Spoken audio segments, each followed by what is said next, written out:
All right, guys, I'll go ahead and get started. I know people are going to trickle in as the presentation goes on. This is the first presentation of the day at the Innovate Stage. Thank you all so much for coming right after breakfast and hanging out with me. My name's Ashe Whitener. I am the founder and host of the Liberty Entrepreneurs Podcast. Can everyone in the back hear me all right? All right. I don't want this to be about me at all, but I do feel like I should introduce myself to try to build a little rapport and let you know why am I even up here speaking. So I have an engineering background, actually. I graduated from North Carolina State with 2 engineering degrees, computer and electrical engineering, and I would consider myself an engineer and a scientist. But in my free time, while I was a programmer, I found economics, and this is what I became passionate about. This is what I did in my free time. Yes, there are people like me who, in their free time, study economics. It happens. I don't know really how, but it happens. And I particularly studied a branch of economics called Austrian economics, which is a very praxeology-based economics about human action. And so I started to learn and understand how money was intrinsically necessary to build individual freedom. And so that's my background. In 2012, I was listening to podcasts on economics every single day, and I actually quit my engineering job, sold all of my stuff, and moved away from Raleigh, North Carolina, which is what I call home, moved away from my friends and family to the Caribbean to help start an offshore bank, a gold-backed offshore bank. And it was very unique what we were trying to do because it was a 100% reserve bank, meaning that we made no loans. We did not risk any of our clients' assets at all. The bank's name is Euro Pacific Bank. It's now a successful bank in St. Vincent and the Grenadines. So I come at Bitcoin from both the technological angle as well as the economic angle. So I hope my perspective is very beneficial to you guys. My current passion is the Liberty Entrepreneurs Podcast, where I interview entrepreneurs from around the world to try to find out how entrepreneurship has created individual freedom for them and hopefully give some of that advice to my listeners, and maybe they can become an entrepreneur and create the same type of freedom in their life that I've experienced in my own life. So the presentation is called Bitcoin. What is it and why should you care? Right? I'm sure, has anyone not heard of Bitcoin at this point? Well, it's a presentation, but okay, so when I was polling the audience and polling the crowd before my presentation, everyone that I spoke with had heard of Bitcoin, but nobody could tell me what it was. Nobody had a clue except that they heard on the establishment media that you could buy drugs with it, right? All right, I'm sure you can buy drugs with it. You can buy drugs with any currency, right? You can buy drugs with gold, the dollar, the euro, the yen, the pound, whatever. But what is it about Bitcoin that's different? And I hope after this presentation you'll know this. So let's go back in time a bit. The bank bailouts. Everyone remembers the bank bailouts, right? It was a big hoopla back in the day. You know, this had never really happened before. The banks had risked our money. They made bad, risky decisions. And now, guess who's on the hook? Was it the CEOs? Was it Jamie Dimon? No, it was the taxpayers. We're on the hook to bail out the banks. We lend them our money. They treat us poorly. They charge us too many fees. And then they risk our money and they blow up the economy, right? And guess who gets to bail them out? Well, we bail them out. And I don't know about you, but I wasn't entirely thrilled that tax dollars, my money, was going to be paid out to these banks to make them solvent again. So the date is January the 3rd, 2009. And in the UK, the Times newspaper comes out and said, Chancellor on brink of second bailout for banks. This was the same day. Right, so before I get there, banks across the world at this point. So this was in the UK. Bank, you can see right here. This is the rescue plan, right? The entire city's burning, and all we can pay attention to is helping out the banks. I really like this cartoon as well. This is Uncle Sam. You know, not only were the banks being bailed out in the UK, but also in the United States. You know, we're all getting crushed down here, and our money is being poured into the banks. On the same day, January the 3rd, 2009, Bitcoin was made available to the public. In the very first Bitcoin block, I'm sure you guys have heard of the blockchain. I won't get into the technical details of that. But the very first message in the very first block of Bitcoin said this quote, Chancellor on brink of second bailouts for bank. And I bring you back to this day, January the 3rd, to try to frame it for you. Bitcoin was released and made available to the public on the same day that the banks were getting bailed out. right? Bitcoin was released on the same day, very purposeful, so that you had another option. You had another option. If you disagreed with or were skeptical of the big banks getting your money, Bitcoin was now an option for you. Okay, so let's talk about Bitcoin as financial technology. You know, I've got to go into the tech aspect because I am an engineer, of course. Let's see, can you guys read that? All right. So currently we live in a world where the internet has limitless reproducibility. And what I mean by that, I've got a cat. His name's Garfield. He's a cute guy. He does a lot of cute stuff. I could send you a picture of my cat, and you could send a picture to all your friends and all your friends to all their friends, and it's infinitely reproducible. Right? We see this in music. We see this in movies. We see this on blogs, articles. It's been great. The internet has done so much for information, more than any other technology since the Gutenberg press. Well, that's a problem, though, because if I have a $100 bill, I can't buy that sweet jacket right there that you've got on, as well as your dress. I mean, I don't think I'd wear either, but I don't want to spend the same $100 to you and the same $100 to you. So money hasn't worked very well on the internet until Bitcoin. And what Bitcoin did was Bitcoin solved a huge computer science problem where you don't, like I just explained, you don't want to be able to send the same money to two people. So Bitcoin was Bitcoin created the internet of scarcity, the internet of digital scarcity. And this is really important. This is the breakthrough that Bitcoin has offered. I can now send you one Bitcoin and I no longer have it. It makes a lot of sense when you think about money that way, doesn't it? A lot of questions I get is, who owns Bitcoin? Yes, so now Bitcoin's the same, because if you try to pay someone with a silly cat picture, you would still own that cat picture, and the person that you sent it to would own the cat picture. With Bitcoin was the first digital good on the internet where I could send that Bitcoin to you and I no longer have it, right? I no longer have the Bitcoin. Yeah, everything's good, right? Like this chair's a good, money's a good, right? Like whenever I give you a dollar bill, I no longer have the dollar bill. Whenever I give you a picture online, I still have the picture. I can send you an MP3 file, a music file, and I still have it, right?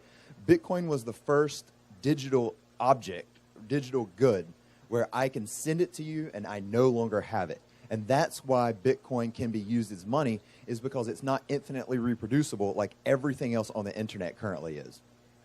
Yeah, if you guys have questions, feel free. There's going to be a ton of questions. I've only got like 25 minutes or something. I could speak for hours on this. I do on my podcast. But, I'll take questions at the end or in the middle if you guys got them. Just shoot your hands up.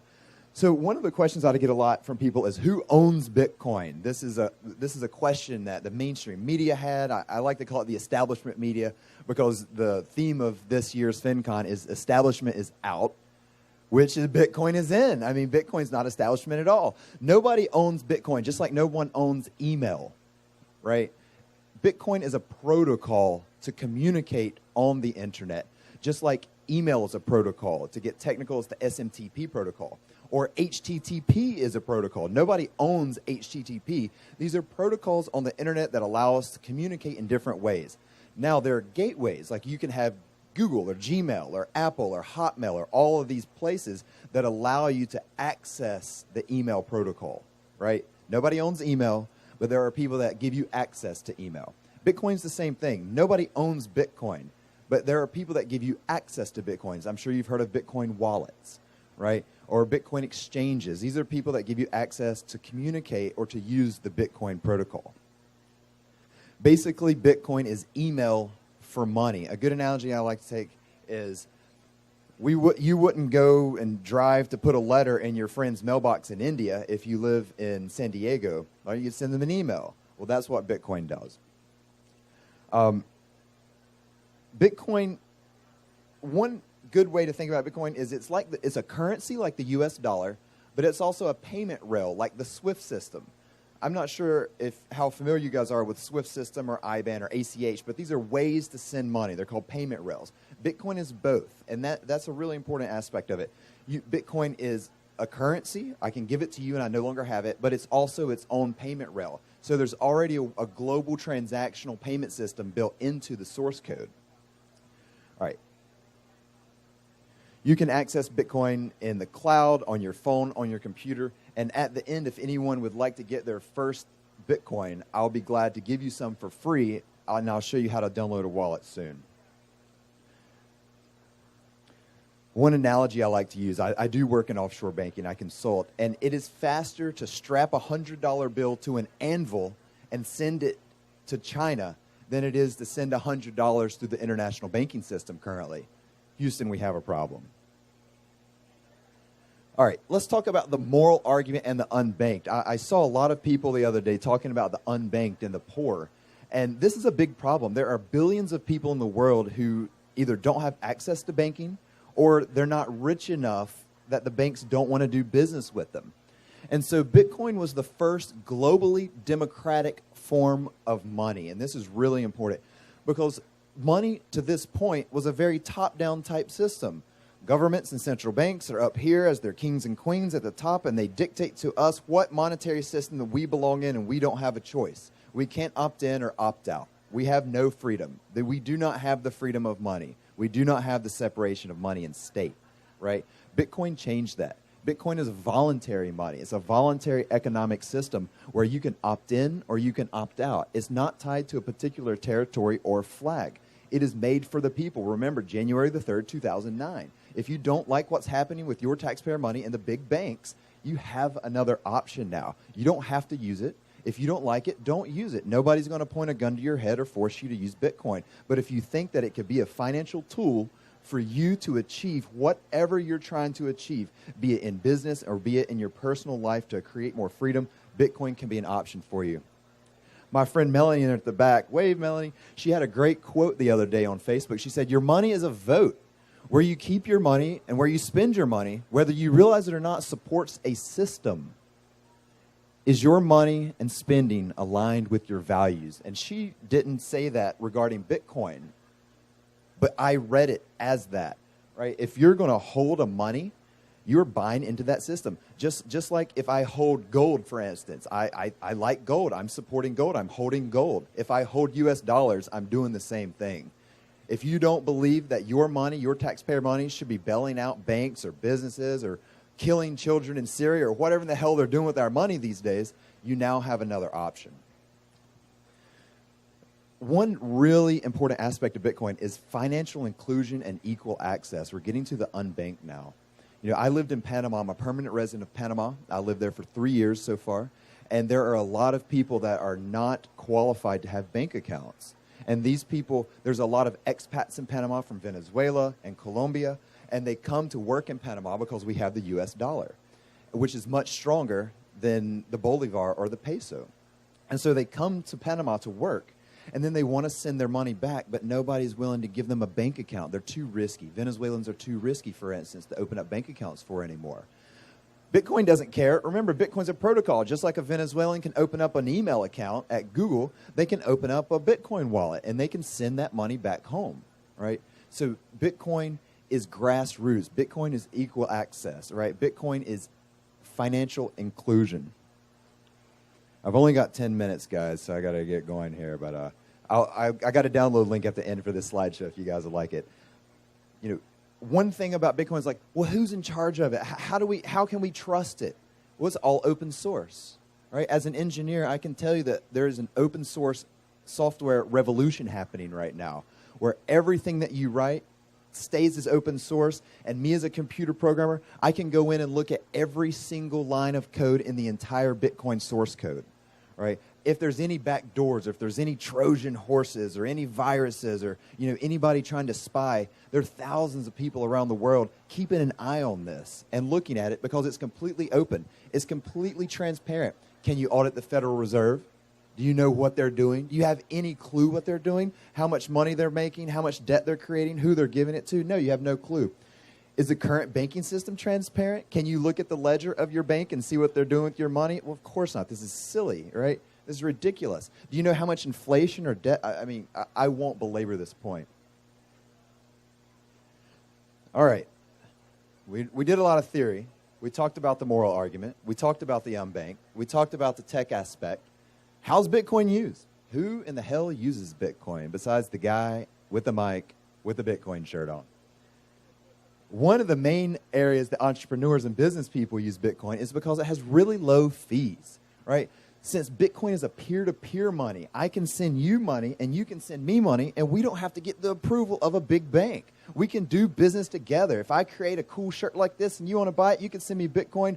I don't need a bank account. I don't have to pay their fees. I don't have to get their approval.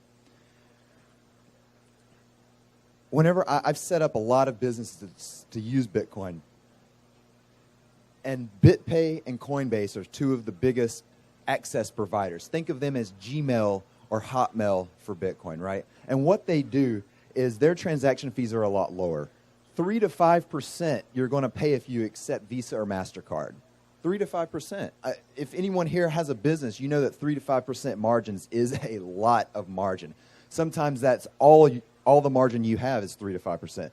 Bitcoin is 1%, and they have a freemium model. If you're a small business, I have a small t-shirt company online, I don't have to pay them anything. I keep 100%. They take nothing until I reach, like $100,000 a month in revenue or something like that. You can use Bitcoin for direct payments. Here, just a couple of the companies that accept Bitcoin as payment. Dell, you may recognize some of these names. Dell, Microsoft, Overstock.com, our buddies here at Fiverr.com who have a booth right over here, Reddit, Virgin Galactic, if you want to go take a space journey, you can pay in Bitcoin. And there are a lot of companies that haven't yet integrated Bitcoin, but they're offering their gift cards, right? Like Whole Foods, Amazon, Best Buy, Starbucks, Home Depot, Target, Belk, Bed Bath & Beyond. You can get gift cards for all of these companies, all of these stores with Bitcoin. One big use of Bitcoin is remittance. I was talking to our Indian friends at the very back about remittance and how expensive it is to send money back home to India. In Panama, again, Venezuelans try to send money home. Colombians try to send money home, and they pay 20 to 30%. With Bitcoin, you're only going to pay about 1%. Imagine what that's going to be when you're sending $100 home and $30 of it gets taken out. I know I'm running out of time. I'm almost done here. 5 minutes. All right, we got it. All right. How is Bitcoin used? You'll see right here, this is a $100 billion note. $100 billion. I actually have $100 trillion. I'm a trillionaire in Zimbabwe. What can I buy with it? Well, I can't buy anything with it. But this is what happens. Governments and central banks print and print and print and print our money and devalue our money, and they give it to whoever in the hell they want to give it to. Big banks, $700 billion in bailouts to big banks, right? They do it, and we are the ones stuck with it. So inflation, now I was speaking with the government guys over there. They don't understand inflation, all right? I was trying to help them out, but they're not ready for it. Inflation is an inflated money supply. Rising prices is the effect of having all of that new money in the system. It makes sense, right? Inflation, you're inflating a balloon, right? You're putting more air into it. You're putting more money into the system. And what happens when you have more money chasing the same number of goods, you're going to have higher prices. It just makes sense. That's what happened in Zimbabwe. Imagine you're saving your money and you're making 50s and 100s and $500 bills working at your job. The government inflates it all away. How much is that $500 bill worth when there's $100 billion coming out? All right? This is inflation. This is the valuation of your purchasing power. This is a hidden tax. When your money is in your bank account, it's being devalued, right? So how can Bitcoin help? Bitcoin cannot be inflated. It's in the source code. There's a limited number of Bitcoins ever going to be in existence, right? You can hold Bitcoin. It's like gold. It's like digital gold. People hold gold to prevent inflation, to hedge against inflation, to preserve their purchasing power. Here are two really quick examples. I was in Argentina in 2013 at the first Latin American Bitcoin conference, so that's not important. In Argentina, the Argentinian peso has had, on average, 200% inflation per year for the last 70 years. I'm going to let that sink in. That $100 bill you have has been cut in half. It's worth half. You still have the $100. It still looks like a pretty $100 bill, but its purchasing power has been cut more than half. In Argentina, it it reached an all-time high 1990 of inflation of 20,000%. That $1 million that your family had saved over generations and now has the same purchasing power of $50. $1 million can now buy what $50 buys. In Venezuela, I think this shows, this is a good example. The inflation rate in Venezuela is terrible right now. If you guys have been keeping up with Venezuela and the news and the bread lines and the stores not carrying any food and people just panicking, this is what's going on. By the Banco Central de Venezuela, inflation's at 180%, which is still terrible. I mean, this is terrible. This is your money being cut in half. You're just losing purchasing power all the time. The Central Bank of Venezuela says inflation is at 180%. Well, we can't trust them. This is a top-down system. They're going to lie to us and tell us whatever they want. The IMF, however, says that inflation is 1,600%. All right? Both are terrible. One is absolutely ridiculous. What Bitcoin gives you is Bitcoin gives you an opportunity to opt out of the shenanigans, right? It gives you a grassroots money. It brings money back to the people, whereas our fiat currencies, our government currencies, were forced into this monetary system that we have no control over and no say over, and we can't even opt out. All right, so that is the presentation.